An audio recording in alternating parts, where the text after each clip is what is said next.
Hello, and welcome back to more Beyond Earth news. I'm David, and with me, as always, is my co host, Zach. Zach, can you tell us what we're talking about today? Sure. We're going to be going over a couple of spacewalks that were canceled because of spacesuit issues. We're also going to be talking about a spacesuit company that is backed out of its contract with NASA. Oh, that sounds like it could be troubling. Let's dive in for more. I'll start with the canceled spacewalks. NASA astronauts Tracy Dyson and Matt Dominic were scheduled to conduct a spacewalk on June 13th. The 6.5-hour spacewalk was intended to remove a faulty electronics box from a communications antenna, as well as collect samples from the outside of the space station to determine if microorganisms could survive in such an environment. About an hour before Tracy and Mike were to start their spacewalk, NASA scrubbed the walk. The reason given was one of the astronauts was experiencing discomfort with their suit. It was later revealed that it was Mike who was having the issues with the spacesuit. Spacewalk 90 was pushed back to June 24th, with Tracy and Mike once again suiting up. The goals of the spacewalk hadn't changed, and the pair were able to get suited up and switch to internal power. However, once they got to the airlock and were beginning to prepare to exit the station, they realized that there were snow flurries forming inside the airlock. Tracy discovered the source of the crystals to be her servicing and cooling umbilical. The SCU is designed to connect to the ISS airlock as astronauts are in the hatch preparing for the final stages of disconnecting for the EVA. The spacewalk was canceled and the pair made their way back through the airlock. NASA has said that though the water leak was a serious issue, the astronauts weren't in any danger. Another spacewalk, number 91, was scheduled for July 2nd. There's no word on how the SCU leak will impact if or when the spacewalks 90 and 91 will take place. Moving on, we'll now look at problems NASA is having with one of the companies contracted to provide new spacesuits. NASA selected two companies in June 2022 to develop spacesuits for use in the microgravity environment of the ISS, as well as on the lunar surface. Those companies are Axiom Space and Collins Aerospace. The contracts are indefinite delivery and indefinite quantity, with a total of $3.5 billion up for grabs.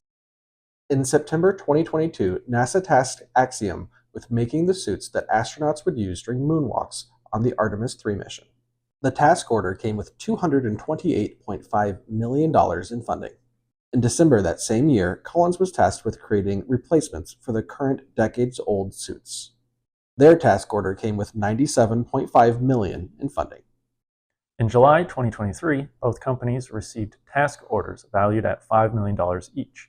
Axiom was tasked with adapting their moonwalking suit to work in the microgravity environment of the ISS. Collins was tasked with looking into adapting their spacewalking suit for use on the lunar surface. This would follow NASA's goal of dissimilar redundancy, giving them options for both orbit and on other planetary bodies. On June 25th, news began circulating that Collins may look into changing or stopping their contract with NASA. On June 26th, NASA announced that no further work will be performed by Collins on the spacesuits. Both organizations realized that Collins had fallen too far behind on the development schedule to meet NASA's critical mission objectives. So there you have it. Collins has pulled out of their spacesuit contract. NASA seems to be having issues with the spacesuits currently up on the station. It's interesting to note that Collins currently manages the decades-old suits that NASA is working with.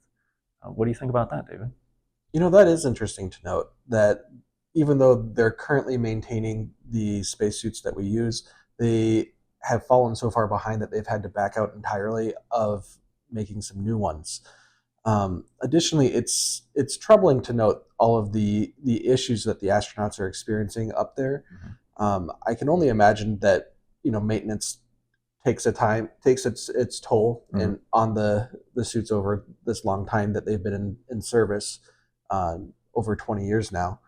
But they've managed to make it this far. Hopefully, they'll still get some use out of them, and fingers crossed, Axiom comes through in their portion of the task orders that NASA's granted them. What about you? What do you think?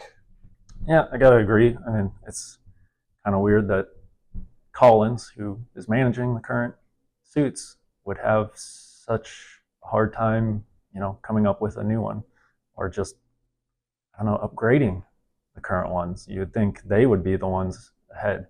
But as you said, hopefully Axiom can come through on their end. I mean, it looks like they're doing great with their lunar version. So once that's done and good to go, hopefully they can adapt over to the microgravity environment, and we can, see these decades-old suits replaced. These suits that are almost as old as we are. Yeah. So, but we'd like to hear from our viewers as always. So please leave a comment down below.